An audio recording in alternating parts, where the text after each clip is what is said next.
O estabelecimento da monarquia, esta é a lição número 7 da classe de adolescentes. A mensagem: Samuel tinha levado consigo um frasco de azeite.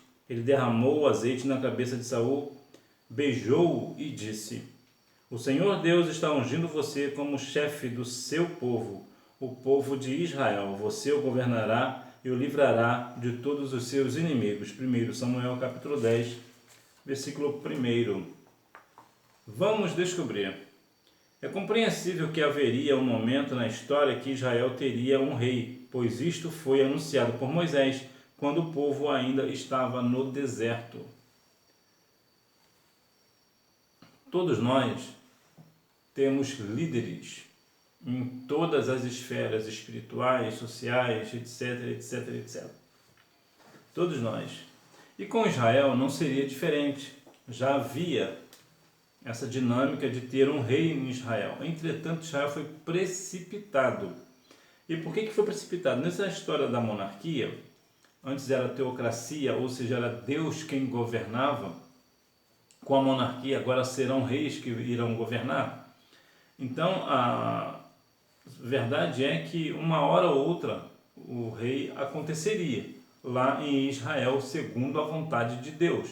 Entretanto, o povo de Israel queria um rei para que não fosse assim uma nação diferente das outras. Ora, todas as nações têm rei, mas nós que somos de Israel não temos um rei, então nós queremos um rei. Essa é mais ou menos a ideia, né, do reinado ali de Israel.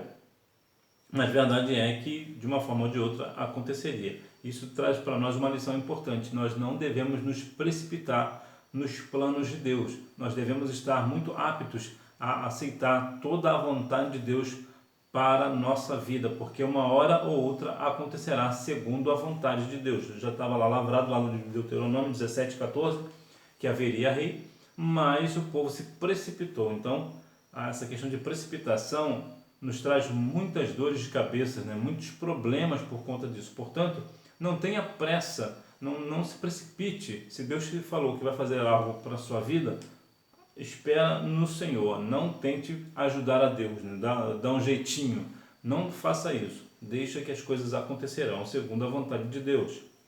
A hora de aprender, o pedido do povo. O período dos juízes em Israel terminou com a liderança de Samuel. Ele foi responsável pela transição de governo para o estabelecimento da monarquia. Transição é mudança, né? É outro nome da mudança, transição, mudança. Todavia, antes disso, Samuel pôs seus filhos Joel e Abias como juízes, na intenção de assumirem o seu lugar. Contudo, os filhos do profeta não temiam ao Senhor, e os líderes do povo, sabendo disso, foram a Samuel e pediram um rei ao profeta. Olha que interessante, né? É triste, mas interessante. Samuel foi um homem de Deus, profeta, juiz e sacerdote, homem temente a Deus, que Deus usou profundamente, preparou seus filhos para ser o sucessor dele. Entretanto, apesar de todo esse exemplo que Samuel dava dentro de casa aos seus filhos, os seus filhos não temiam ao Senhor, com todo o exemplo que Samuel dava. E o povo, sabendo disso, agora, o que vai fazer? Não, agora nós queremos um rei. Nós não queremos mais juízes, nós agora queremos um rei que governe sobre nós. Assim como todas as nações têm os seus reis, nós também queremos o nosso. Há quem diga que a voz do povo é a voz de Deus, o que não é verdade, que fique bem claro esse negócio. Isso é só um ditado popular, não tem nada de verdade nesse negócio.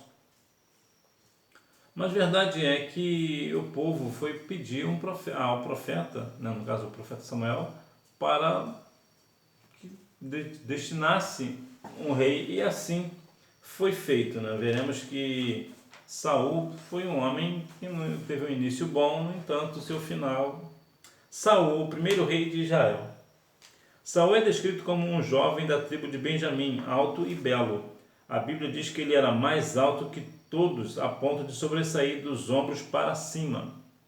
Além disso, ele era filho de um homem rico e importante. Sem dúvidas, essas são características que chamam muita atenção, sobretudo porque Israel queria escolher um rei para liderar o povo em batalhas. Então, Saul, nesse sentido, ele era bom, porque ele era um homem alto, tinha um bom porte físico, e o povo de Israel queria um rei justamente para ajudar nas batalhas. Nada melhor do que na batalha ter grandes soldados, né? Soldados altos, fortes. Só que nós temos que ver que o que faz a diferença mesmo nesse caso é a presença do Senhor. Vemos, por exemplo, o caso de Golias. Golias era um homem muito alto, quase 3 metros de altura, 2 metros e 92 centímetros e meio, para ser exato. Mas não temia a Deus e foi derrubado por um menino de 17 anos, com uma pedrada na testa. Então veja que a diferença aqui é a presença do Senhor e não a estrutura física. Entretanto, há de se valer que realmente uma pessoa grande causa um certo medo no adversário. Se você for, por exemplo, em lugares onde lutas são normais, né, o exército, o que você vai fazer? Você vai ficar do lado do homem mais fraco? De maneira nenhuma. Você vai querer ficar do lado daquele homem mais forte, maior, né, tem um físico melhor, né, mais preparo, porque você quer ganhar a luta. Então você acha, né, você vai pensar que é normal, é natural achar que uma pessoa mais forte vai derrubar o menor, é claro. Entretanto, mais uma vez, a ideia aqui de Davi e Golias. Davi, apesar de ser pequeno, deu uma pedrada em Golias e acabou com a vida de Golias. Se bem que ele não morreu com a pedrada, né? Depois Davi pegou a espada e cortou a cabeça de Golias. Foi ali que morreu. Mas verdade é que quando com essas características de Saul, realmente Israel pensou que realmente estava escolhendo um grande homem de Deus, o que não foi necessariamente o caso. Ele até começou bem, mas ele perdeu a intimidade com Deus. O início da monarquia em Israel. Na posição de rei, Saul teve vitórias militares importantes. Ele derrotou vários povos vizinhos, dentre eles os de Moabe, de Amon e de Edom, os reis de Zoba e os filisteus. E em toda parte em que lutava era vitorioso. Saul lutou corajosamente e venceu os amalequitas e defendeu o povo de Israel de todos os ataques. Então veja que situação. Saul, ele venceu várias vezes, muitas batalhas ele venceu. Era um homem preparado para a batalha, vamos assim dizer. Entretanto, Saul também falhou. E talvez o principal erro de Saul foi quando o povo estava se preparando para oferecer um sacrifício ao Senhor. E o que Saul fez? Não esperou Samuel chegar. E o que ele fez? Ele ofereceu o sacrifício no lugar de Samuel. A princípio parece que não tem nenhum problema, só que tem sim. Por que tem sim? Porque o sacrifício era feito somente, única e exclusivamente pelo sacerdote. O sacerdote era o único que podia fazer isso, que tinha a autorização de Deus para fazer. Só que Saul, sendo rei, ele se achou no direito de fazer por ser rei. Então ele falhou nesse ponto. E foi por aí que começou a derrocada de Saul. Saul foi por aí que Saul começou a ser, na verdade, derrotado. Quantas vezes as pessoas entram nesse sentido de que, já que eu estou nesse posicionamento, então eu posso fazer. Veja que na esfera política, por exemplo, o rei em Israel era a maior autoridade do povo de Israel, era o rei. E sacerdote não, o sacerdote era só um homem religioso, vamos assim dizer, né? Se fosse trazer para nós, o sacerdote seria mais ou menos como se fosse o nosso pastor. Então é claro que um rei é muito superior ao pastor em questão política, né? Em questão de Estado, em questão de hierarquia, essa coisa toda. Entretanto, na questão espiritual, não. Na questão espiritual, o sacerdote é maior do que o rei e o pastor, o nosso pastor, é maior do que o presidente da República aqui no Brasil, se tratando da questão espiritual, que fique claro. Então veja que Saul se achou no direito de fazer um trabalho que não era para ele fazer, que não era da jurisdição dele. E não é muito diferente hoje. Hoje as pessoas, aqui não é para nós, né? No sentido espiritual do negócio, a pessoa pensa que porque talvez está num ambiente, ele não tem autorização para fazer algo, mas ele acha que pode fazer. Ah, eu sei fazer. O fato de alguém saber fazer uma determinada situação na igreja, por exemplo, não dá a ela o direito de fazer. Por quê? Porque às vezes não é para ela fazer. Às vezes aquilo ali é só para um pastor, é para um presbítero, por exemplo, é para uma pessoa específica. Ele vai lá e vai fazer de maneira nenhuma. Por exemplo, você, apesar de estar na sua adolescência, é muito provável que você tenha a habilidade que os obreiros não tenham. Até mesmo o teu pastor talvez não tenha uma habilidade que você possa fazer. Então, e por isso você vai meter as caras e vai fazer? Não, você só pode fazer se você tiver a autorização daquela pessoa que pode. Vou te dar um exemplo aqui bem prático. Suponhamos que o seu pastor, eu vou falar aqui uma situação aqui, é muito difícil de acontecer isso, mas só para a gente ter uma ideia. O seu pastor, o presbítero, o evangelista, ele impetra a bênção apostólica. Só eles podem fazer isso. Tem que ser um obreiro, né, para fazer. Mas vamos dizer que o seu pastor um dia chegue para você e diga assim, ó, hoje quem vai dar a bênção apostólica é você. Você pode dar? Sim, nesse caso você pode. Por que você pode? Porque você está tendo autorização de uma pessoa autorizada a fazer. Então, se o seu pastor é autorizado a dar a bênção apostólica e ele passou isso para você, então você pode fazer. Se acontecer alguma coisa, aí a responsabilidade é dele, não é sua. Agora, você não pode, porque você sabe dar a bênção apostólica, você não pode chegar lá e dar a bênção apostólica, porque isso não é para você. É só para te dar um exemplo prático, né, para que não haja assim, nenhum conflito. Então, muitas pessoas hoje, porque tem um cargo eclesiástico, talvez é um líder de departamento, por exemplo, ou é um dirigente de uma congregação, então ele se acha no direito de fazer aquilo que o pastor não está fazendo. Se o pastor não está fazendo é por alguma razão. Nós devemos respeitar uns aos outros. Lembra lá de Salmo 133, ó, com boi com suave é que os irmãos vivam em união?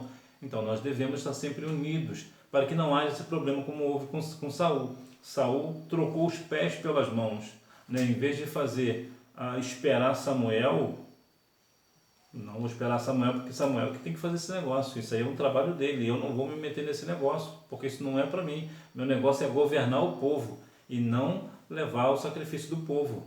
Isso eu vou esperar Samuel chegar. Era só ele esperar Samuel chegar, era só ele fazer isso. Mas não, ele se achou até na questão aqui de soberba, né? Eu sou rei, então eu posso fazer e eu vou fazer. Eu vou apressar os trabalhos aqui e vou adiantar. Não, você não vai adiantar, na verdade você vai atrasar. Por quê? Porque você não tem autorização para fazer. Então nós devemos ter essa conduta. Uma vez que eu não tenho autorização para fazer, ainda que eu saiba fazer, eu não vou fazer. Conclusão. O povo de Deus queria ser como as demais nações e por isso desejou ter um rei. Saul foi escolhido por Deus para o cargo, todavia ele desobedeceu ao Senhor e, como consequência de sua desobediência, foi rejeitado por Deus. Seu fim não foi tão bom quanto o seu início, por causa da desobediência. Por isso, o conselho de Samuel continua atual: obedecer é melhor do que sacrificar. Saul foi o primeiro rei de Israel e perdeu a salvação quando ele cometeu suicídio. Então veja que de que valeu a sua vida de rei, né? Foi o primeiro rei de Israel e se perdeu. Só para lembrar, Saul foi o primeiro rei de Israel, Isbosete foi o segundo, Davi foi o terceiro e Salomão foi o quarto. E quando Salomão morreu, aí houve uma divisão. A tribo de Judá e Benjamim ficou sendo o reino do sul e as outras 10 tribos ficou sendo Israel. Aí houve divisão, né? Uma parte era governada, né, em Judá e a outra parte, né, Judá e Benjamim era a parte sul e as demais tribos era norte. Aí tinha um rei em Judá e Benjamim e outro rei na parte do norte. Vamos praticar. Número 1, Saul era da tribo de Benjamim.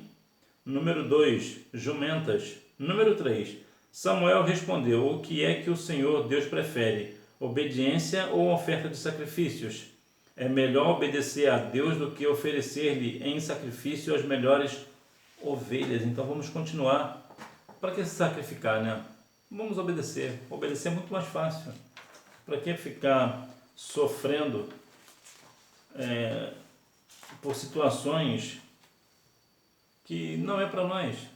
Vamos apenas obedecer. Não é para você fazer? Não faça.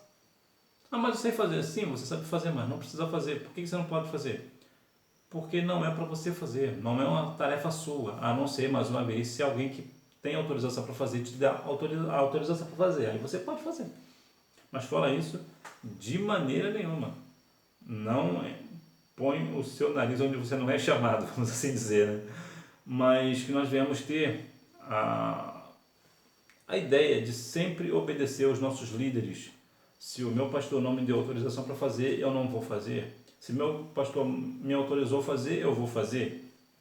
Que nós venhamos ter sempre essa postura de obediência na casa do Senhor, obedecer a Deus, obedecer às lideranças constituídas por Deus, né, para que nós venhamos assim termos uma vida diante da presença do Senhor, com comunhão, sermos alegres, né, não ter a questão das consequências da desobediência, que ela nunca é boa, né? A consequência da desobediência nunca é boa. Então que nós venhamos assim estar firmados no Senhor, que é o Rei dos Reis. Que Deus em Cristo continue abençoando a sua vida, que você tenha uma boa aula, não deixe de ir à Escola Bíblica Dominical, até porque quem faz a escola é o aluno. Tchau!